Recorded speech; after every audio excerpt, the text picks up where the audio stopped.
अस्सलाम वालेकुम, this is accounting of second year and third topic है पार्टनरशिप रिटायरमेंट। पार्टनरशिप रिटायरमेंट से हमें पता चल रहा है कि ये अकाउंटिंग सिस्टम जब फॉलो किया जाता है जब 2 से 3 लोगों की कोई पार्टनरशिप होती है और उसमें से 1 पर्सन रिटायर हो रहे होते हैं। और ये इंपॉर्टेंट चैप्टर है हर और एग्जाम्स में इसके जो वो क्वेश्चंस भी आते हैं। अच्छा, पार्टनरशिप से रिलेटेड जितने भी टॉपिक्स हैं ना वो सभी जो है इम्पॉर्टेंट हैं। और सेक्शन बी सेक्शन सी में अलग अलग क्वेश्चंस आते हैं। जैसे सेक्शन बी में पार्टनरशिप एडमिशन आ गया तो सेक्शन सी में पार्टनरशिप रिटायरमेंट आ जाएगा, ठीक है ना। इस तरीके से होता है। सो इस तरीके जो पार्टनरशिप रिटायरमेंट के क्वेश्चंस हैं वो एग्जाम्स में किस तरीके से आते हैं, उनकी क्या रिक्वायर्ड होती है, वो किस तरीके से सॉल्व किए जाते हैं। सो हम उसको अकाउंटिंग फॉर पार्टनरशिप रिटायरमेंट से सीखेंगे। क्वेश्चन नंबर 1 देख लेते हैं। Amar, Akbar and Anthony are partners in AAA traders sharing profit and losses in the ratio of 1:3 with capital of rupees 30,000, 60,000 and rupees 90,000 respectively. Amar, Akbar and Anthony partners थे और इस नाम से उनकी जो है वो जो कोई भी पार्टनरशिप है उनका ये नाम है AAA ट्रेडर्स। और प्रॉफिट एंड लॉस की जो शेयरिंग होती थी वो इस रेशियो से होती थी और कैपिटल्स जो है वो हैं 30,000, 60,000, 90,000 respectively. On March 1st, 2022, Amar retired from the partnership firm. अब 1 March 2022 को अमर रिटायर हो रहे पार्टनरशिप से, ठीक है। Amar is paid ₹38,000 from partnership firm. और अमर जैसे कि कोई भी 1 पर्सन रिटायर हो रहा होता है तो एक रिटायरमेंट की अमाउंट होती है जो पे होती है जो भी रिटायर पर्सन होता है। सो यहाँ पर अमर को जो दिए जा रहे हैं पैसे वो है 38,000 की अमाउंट दी जा रही है, ठीक है। और आगे ये कहा है कि assets of the firm are to be revalued. और एसेट्स जो हैं वो फर्म के रिवैल्यूड हुए। देखिए, जब भी एसेट्स वगैरह रिवैल्यूड होते हैं ना तो या तो पार्टनर्स को प्रॉफिट होता है उस पर या तो वो लॉस होता है। तो ये हमें नहीं बताया गया कि भाई यहाँ पे प्रॉफिट हुआ है या लॉस हुआ है, तो हम उसके कैपिटल से जो है ना वो आइडेंटिफाई करेंगे। देखिए, कैपिटल था 30,000 का। देखिए 30,000, 60,000, 90,000 रिस्पेक्टिवली मतलब तरतीब से दिए हुए। तो 30,000 अमर का है, 60,000 अकबर का एंड एंथनी का जो वो 90,000 है, ठीक है ना। अब 30,000 का उनका कैपिटल था। भाई जब वो रिटायर हो रहे हैं तो उनको 30,000 ही देने चाहिए, लेकिन वो 38,000 लेके जा रहे हैं। मतलब उनके कैपिटल में जो है ना वो इंक्रीमेंट हुआ है 8,000 का। तो इट्स मीन कि एसेट जब रिवैल्यूड हुए हैं तो उस पर उन्हें प्रॉफिट हुआ, इसलिए तो कैपिटल की अमाउंट इंक्रीज हो गई है। तो हमें यहाँ से पता लगा कि जो है वो एसेट्स पे जो मतलब एसेट्स की जो रिवैल्यूड हुई वो प्रॉफिट पर हुई है। रिक्वायर्ड है give entries in journal of the firm recording the retirement of Amar. Amar की रिकॉर्डिंग को जो एंट्रीज में हमें रिकॉर्ड करना है। जस्ट ये सिंपल हमारे पास जो है वो रिक्वायर्ड है। सो यहाँ का जो सॉल्यूशन है वो कहाँ से स्टार्ट होगा। सबसे पहले तो हम गेन पता करेंगे रिवैल्यूशन पे जो अमर को गया है, ठीक है ना। अमर को जो रिवैल्यूशन पे मतलब गेन यहाँ पे एसेट जब रिवैल्यूड हुए हैं तो उस पर प्रॉफिट हुआ है, इसलिए उनका जो मतलब पैसे दिए जा रहे हैं जब रिटायर हो रहे हैं उस वक्त उनको 38,000 दिए जा रहे हैं, जबकि उनका जो कैपिटल है वो 30,000 का है। तो यहाँ पे हम वो गेन पता करेंगे जो अमर को दिया जा रहा है।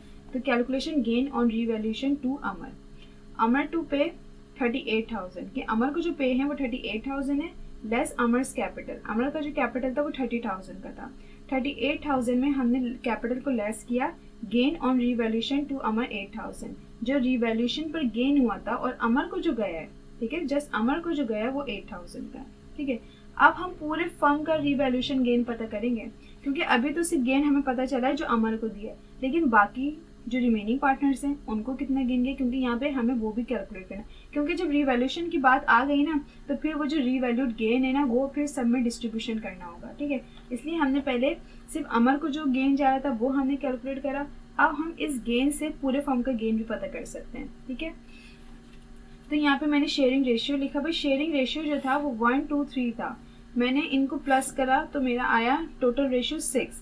तो अमर का जो रेशियो हो गया वो 1/6 हो गया, ठीक है। एंड अकबर का रेशियो हो गया 2/6 एंड एंथनी का जो रेशियो वो 3/6 हो गया। Calculation total firms gain on revaluation. अब मैं gain on revaluation total firm का पता कर रही हूँ। So total firms gain on revaluation देखें जब भी, अब यहाँ पर देखें जब भी हमें कैपिटल से टोटल फर्म्स पे जाना होता था तो हम क्या करते थे, उसका कैपिटल लेते थे, उसी का रेशियो लेते थे, ठीक है ना, और उसकी रेशियो को रिवर्स कर देते थे। अब हमें इस अमर को जो गेन गया था रिवैल्यूशन का, उससे हमें टोटल फर्म्स का गेन जो है वो कैलकुलेट करना है।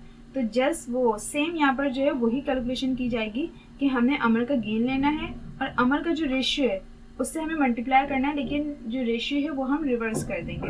Total forms gain on revaluation 8000 का अमर को गेन गया था, ठीक है, और उनका रेशियो जो था 1/6 था। हमने 8000 को मल्टीप्लाई करा 6 से, डिवाइड करा 1 से, क्योंकि इनके रेशियो को रिवर्स कर दिया। Total forms gain on revaluation 48,000, ठीक है। हमने 1% की गेन से टोटल फॉर्म्स का गेन जो है वो कैलकुलेट करा, तो हम उसका गेन लेंगे, उन्हीं का जो है वो रेशियो लेंगे, लेकिन रिवर्स कर देंगे। सो हमें यहाँ पे टोटल फॉर्म का गेन पता चल जाएगा जो रिवैल्यूएशन पे हुआ है 48,000 का। अब हम इसकी डिस्ट्रीब्यूशन करेंगे। Distribution gain on revaluation. Gain on revaluation to Amar हो तो हमें पता है, लेकिन हमें यहाँ पे डिस्ट्रीब्यूशन करके दिखाने कि भाई 48,000 लिए, भाई गेन जो था वो 48,000 का था, उसमें अमर का कितना हिस्सा था, तो अमर के रेशियो से मल्टीप्लाई करना है।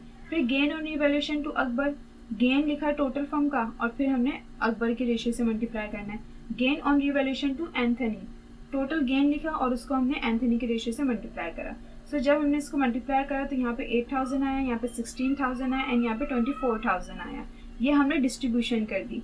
जब 1% रिटायर हो रहा होगा विद गेन, ठीक है ना, अगर कोई भी 1% रिटायर हो रहा है और उसको जो है वो गेन दिया जा रहा है, एसेट्स वगैरह रीवैल्यू,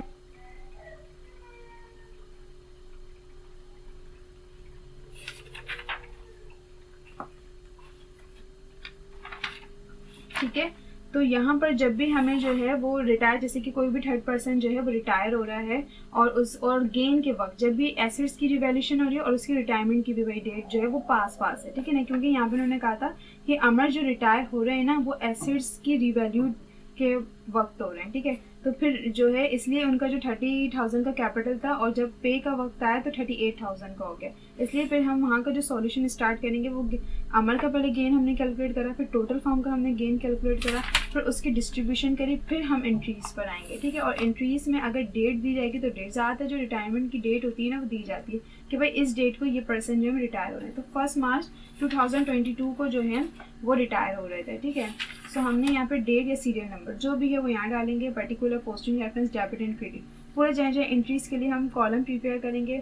सबसे पहले रिटायरमेंट की एंट्री बनाएंगे। रिटायरमेंट की एंट्री क्या होगी कि अमर्स का कैपिटल जो है वो 38,000 से ख़त्म हुआ, ठीक है, और कैश कितना दिया उन्हें 38,000 से। यहाँ पे हमेशा वो अमाउंट लिखी जाएगी, मतलब अमर जो भी रिटायर पर्सन होगा उसके कैपिटल को जो यहाँ पे क्लोज किया जाएगा वो उस अमाउंट पे क्लोज किया जाएगा जितना भी उसे पे किया जा रहा होगा। सो यहाँ पर अमर को जो पे किया जा रहा था वो 38,000 थे और अमर का कैपिटल 38,000 से ख़त्म हो गया। कैश भी उनको दिया, ठीक है। रिटायरमेंट जिस भी सूरत में, मतलब रिटायरमेंट का जो पैसा था वो जिस भी सूरत में दिया जाएगा वो क्रेडिट साइड पर आएगा, तो यहाँ पे कैश दिया जा रहा था उन्हें। सो कैश हमने 38,000 लिखा टू रिकॉर्ड रिटायरमेंट। उसके बाद जो है वो हम रिवैल्यूएशन की भी एक एंट्री बनाएंगे, ठीक है ना। सो रिवैल्यूएशन की क्या एंट्री होगी, देखिए जब भी हमें प्रॉफिट होता है ना और वो पार्टनर्स में जब डिस्ट्रीब्यूट हो रहा होता है तो पार्टनर से कैपिटल क्रेडिट साइड पर आते हैं। इट्स मीन रिवैल्यूएशन अकाउंट कहाँ जाएगा, डेबिट साइड पर, ठीक है, और पार्टनर से कैपिटल अकाउंट क्रेडिट साइड पर आएंगे। So Amar's capital, Akbar's capital, Anthony's capital, कितना कितना गया इनको रिवैल्यूएशन का गेन, यहाँ पे 8,000 अमर को गया, अकबर को 16,000 गया एंड 24,000 गया एंथनी को। सो यहाँ पे टू रिकॉर्ड रिवैल्यूएशन।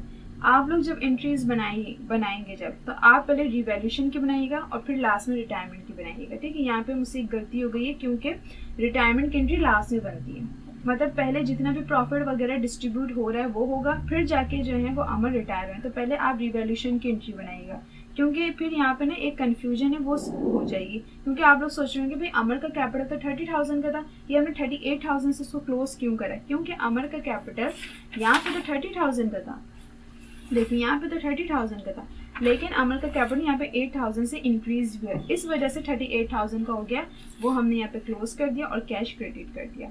तो पहले कोई भी प्रॉफिट वगैरह अगर है पार्टनरशिप के पास तो वो डिस्ट्रीब्यूट होता है, फिर जाके वो रिटायर होते हैं। तो पहले आप रिवैल्यूएशन की एंट्री बनाइएगा, फिर आप ये रिटायरमेंट की एंट्री बनाइएगा। सो आपका क्वेश्चन नंबर 1 जो है वो कंप्लीट हो गया है, बहुत सिंपल था ये, ठीक है।